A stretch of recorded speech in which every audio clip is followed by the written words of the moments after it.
तो मैं कुछ अर्ज कर लूं और उसके बाद जी जी बहुत बहुत शुक्रिया मैडम स्पीकर साहिबा और हाउस का भी शुक्रिया कि मुझे जल्दी बोलने की इजाज़त दी। आज एक रेजोल्यूशन गवर्नर इरफान साहब ने पेश की है हाउस में, जिसमें जो वायलेंस हुआ है इमरान खान की अरेस्ट के बाद उसको कंडेम किया गया है और हाउस से कहा है कि हुकूमत सिंध को डायरेक्ट करें कि वो इस सूबे में अमन व अमान बरकरार रखे और पब्लिक और प्राइवेट प्रॉपर्टी को प्रोटेक्ट करे। इसमें कुछ अमेंडमेंट्स भी दिए हैं मोहम्मद हुसैन भाई ने, मैं उन पर भी बात कर लूँगा ताकि मैं अपने पॉइंट ऑफ व्यू क्लियरली बता दूं क्या है। सबसे पहले थोड़ा सा बैकग्राउंड पे आते हैं, ज़्यादा कोशिश करूँगा जल्दी में मैं कंप्लीट कर लूँ तकरीर अपनी। इमरान खान को 9 मई 2023 को नैब ने गिरफ्तार किया। ये वही नैब है जिसके लिए इस हाउस में हमने करारदादें उसके खिलाफ पास की हैं। पाकिस्तान पीपल्स पार्टी का मौक़िफ़ रहा है कि इस नैब को ख़त्म किया जाए, और ये हजरत जो थे कहते थे कि ये तो मुकमका है और ये पता नहीं NRO मांग रहे हैं, और इसी नैब के केस पे भी है। और इनका तरीका ये था, हमें कहते थे मुकमका NRO मांग रहे हैं, नैब के केसेस में सदर आसिफ अली जरदारी को अरेस्ट किया, मोहतरमा फरियाल टालपुर साहब को अरेस्ट किया, हमारे स्पीकर इन असेंबली इस वक्त भी हिरासत में हैं, शर्जील मेमन पीछे बैठे और कई लोग, और केसेस तो पता नहीं कितने लोगों के ऊपर है। और इनकी क्या हालत थी कि जब इनके ऊपर नैब का कोई, इनके ज़माने में वो आपको पिशावर BRT याद होगा, ये जो बिलियन ट्री सुनामी टाइप चीज थी वो याद होगी, और अभी भी ये तोशाखाना केस है उसमें भी कोर्ट कहती है जी इनके ऊपर एक आप इंक्वायरियां बंद कर दें। पता नहीं कोर्ट की क्या, मैं कोर्ट के बारे में ज्यादा कहना नहीं चाहता, लेकिन एक केस जो कि बड़ा क्लियर इनके ऊपर था, नैब ने उसको अरेस्ट कर दिया। उस पर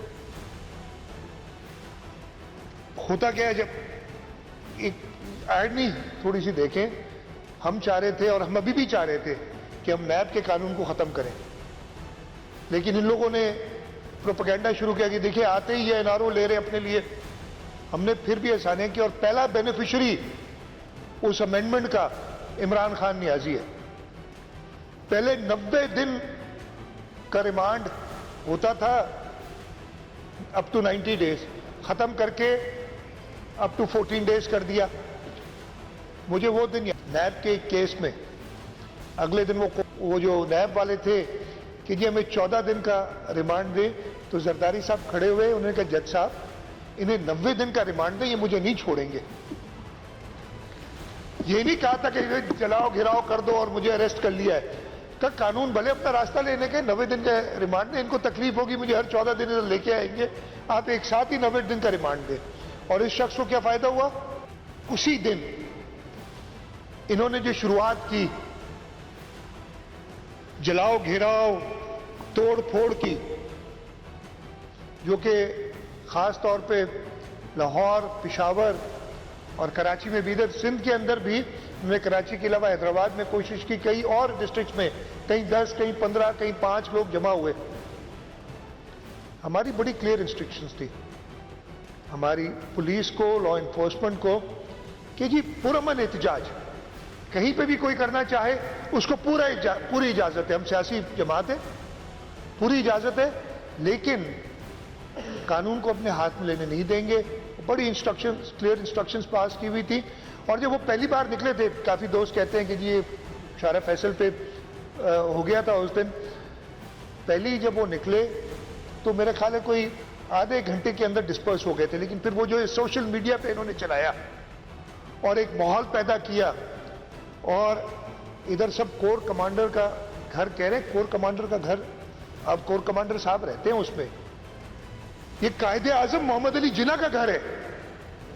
1943 में कायदे आजम मोहम्मद अली जिन्ना ने ये घर परचेज किया था, और 48 में उनकी रहलत के बाद आर्मी ने उनसे ये घर लिया था।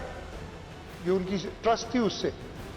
तो कायदे आजम मोहम्मद अली जिन्ना का घर जब जलाया और उसके बाद इन लोगों को जोश आया, आप सोचें, कायदे आजम मोहम्मद अली जिन्ना का घर जलाने के बाद या उसमें घुस के तोड़ फोड़ करने के बाद इन लोगों को जोश आया और उन्होंने कहा कि जी हम कराची में भी ये सारी हरकत करेंगे। और करते क्या है, वाटर बोर्ड के दो जो आपके ये सक्शन मशीन्स होती हैं, पता नहीं बाउजर्स जो बाउजर्स चले, सक्शन और बिंचिंग मशीन्स हैं, तो वो जलाई। एक पीपल्स बस सर्विस की जो शकील मेमन साहब बैठे बस थी, उसको देख रहे हैं, एक वो बहादुर जवान जो है पहले लकड़ियों से उसकी शक्ल भी आगे छोड़ेंगे नहीं, किसी को नहीं छोड़ेंगे। ये मैं क्लियर कर दूं, मुझसे अपने दोस्तों ने पूछा, मीडिया ने पूछा जी कितने गिरफ्तार किए, मैंने कहा बहुत किए हैं और जितने और बाहर निकलेंगे सबको करेंगे गिरफ्तार और सजाएं देंगे। गिनती नहीं है कोई जो इस मुल्क के खिलाफ, जो इस धरती के खिलाफ काम करेगा, चाहे वो कोई भी हो। बहुत ही माजरत से 22 अगस्त को भी गिरफ्तारियां हुई थी।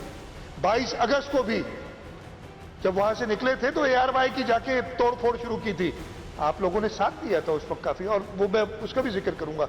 लेकिन जो आप में जो आपके साथ पहले थे जिन्होंने ये हरकत की थी, उनको अरेस्ट किया था। कुछ लोग तकारीर सुनने पे भी आप कहते हैं कि हुए थे, लेकिन वो माहौल था।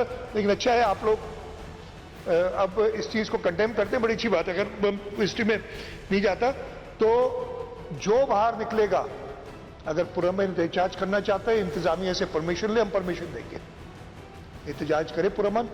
लेकिन अगर ये समझता है कि वो वीडियो मैसेजेस भेज के और करेंगे, कहीं सड़क पे निकलेगा वो धरा जाएगा, उसको हम नहीं छोड़ेंगे। ये बहुत क्लियर मैसेज है जो मैं देना चाहता हूं।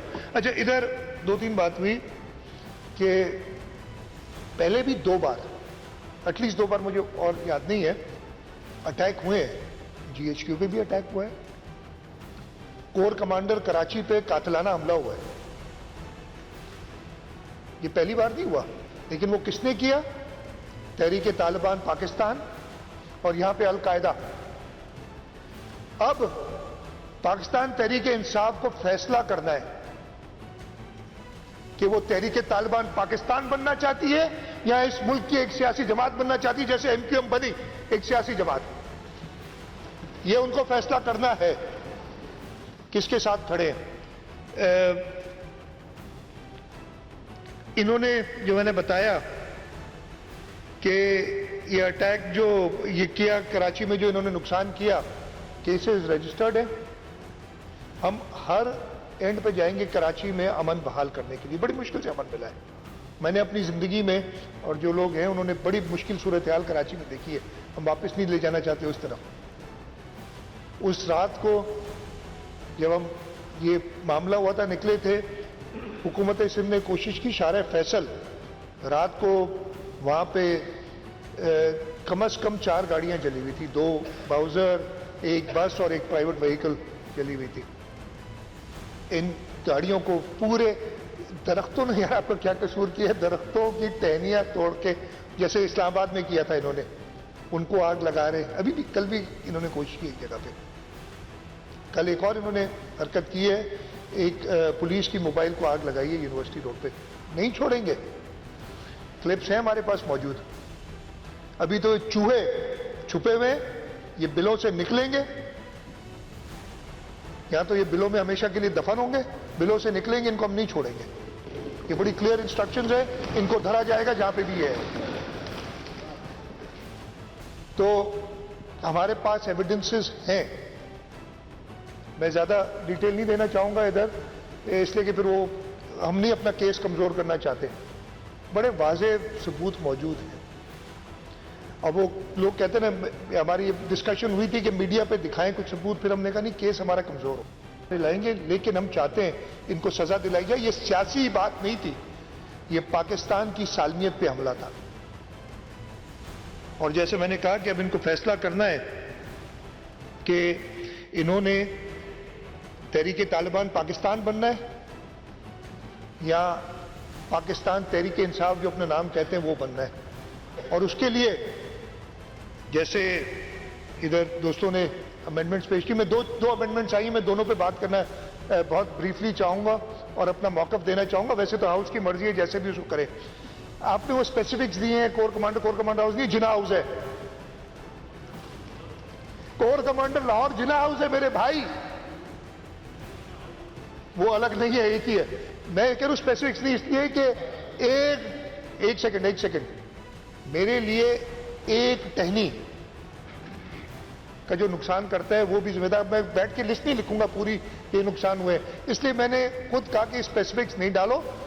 कोई ये नहीं कि कोर कमांडर हाउस कर दिया तो बड़ा जुल्म किया है, जो एक टहनी भी तोड़ेगा ना वो भी इस मुल्क के साथ दुश्मनी करेगा, इसलिए कोई स्पेसिफिक्स डालना नहीं जा रहे हम। तो और बड़ा वो है, इसलिए हम पीपुल्स बस सर्विस कोई, मैंने कहा भाई अगर हम ये कह रहे कि अगर एक मोटरसाइकिल चलाते तो क्या हम इन्हें छोड़ देते? तब भी नहीं छोड़ते, तो हम नहीं छोड़ेंगे इन्हें, इसलिए स्पेसिफिक्स नहीं डाले। मेरी रिक्वेस्ट है कि उससे फायदा नहीं हो, इसलिए वो पहले था रेजोल्यूशन में मेरी ये राय थी अपनी पार्टी के साथ कि ये चीज आप स्पेसिफिक्स ना डालें, नहीं तो फिर सारी गिनती करानी पड़ेगी कि ये भी तोड़ा, ये भी पत्थर मारा, ये भी किया। सेकेंडली, आर्टिकल 6 लगाने की बात की है। इसी हाउस में एक बार पहले ऐसी तहरीक आई है और वो तहरीक इनिशिएट हुई थी मुत्तहिदा कौमी मूवमेंट की तरफ से। सैयद सरदार अहमद ने की थी और उन्होंने कहा था कि अल्ताफ हुसैन पे आर्टिकल 6 लगाएं। हम पाकिस्तान तहरीक इंसाफ को हम कह रहे हैं, ये बड़ा हम एक सियासी जमात है, किसी सियासी जमात को टेररिस्ट डिक्लेयर करना हमें बड़ा मुश्किल लगता है। मुत्तहिदा कौमी मूवमेंट को हम टेररिस्ट डिक्लेयर करना नहीं चाहते, आपका मैंडेट है, आपने लिए जो उस जमाने में बात हुई थी, मैं अभी की बात नहीं कर रहा, please don't get me wrong, हम कभी भी नहीं थे।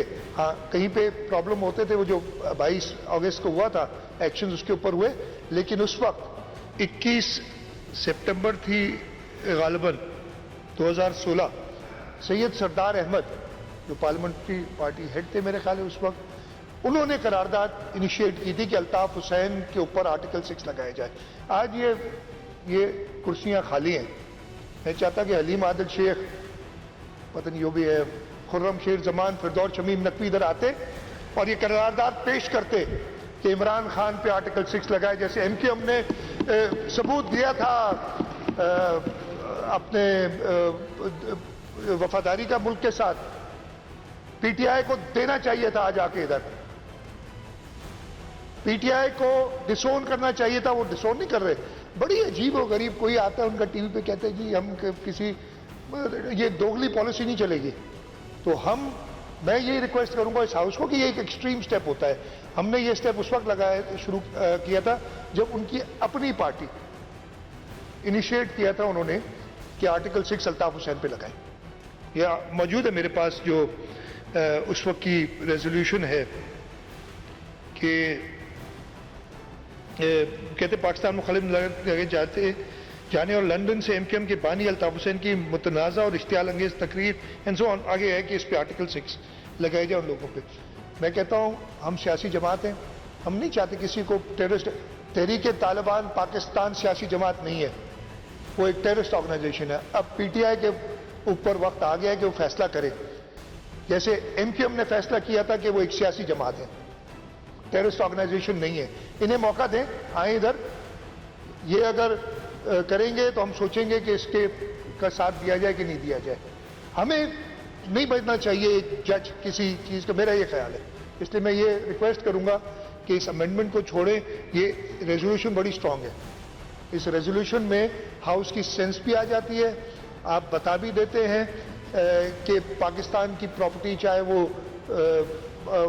मोहम्मद अली जिन्ना का, कायदे आज़म मोहम्मद अली जिन्ना का घर हो, चाहे वो सिंध के लोगों के पैसों से आई हुई ब्रेड बस हो, चाहे वो वाटर बाउजर्स हो, किसी प्राइवेट शहरी की गाड़ी हो, किसी की मोटरसाइकिल हो, हमारे एम्बुलेंस भी जलाई, एक टहनी हो किसी, वो एम्बुलेंस तो उधर पेशावर में पहली बार होता है कि